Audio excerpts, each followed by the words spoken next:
Well, hello, this is Jourdan, the Sales Energizer, and welcome again to another Sales Energizer Tip of the Week.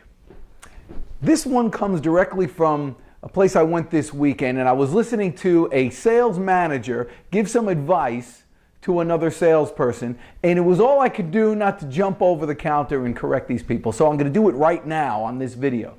Because he said something that just kills me. He said, listen, sales is a marathon, not a sprint.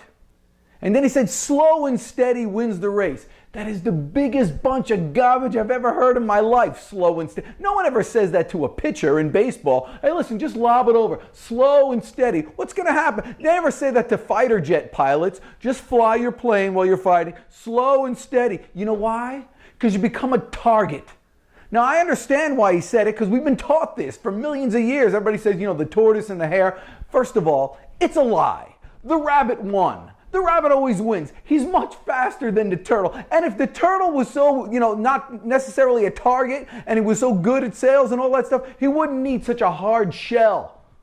No, listen, it's about the sprint, but not just sprint, because you can't do that forever. It's a series of sprints. And that's what you need to do to succeed in sales.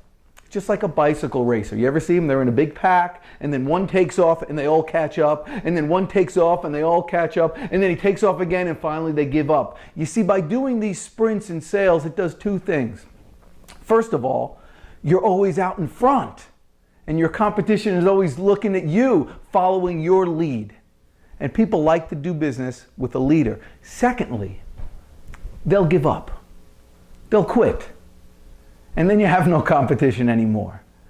That's what you need to do. Forget about slow and steady wins the race. Slow and steady is a recipe for disaster. When you sprint and you have a series of sprints and your competition gives up, that, my friend, is what winning feels like. Do that this week. See you next time.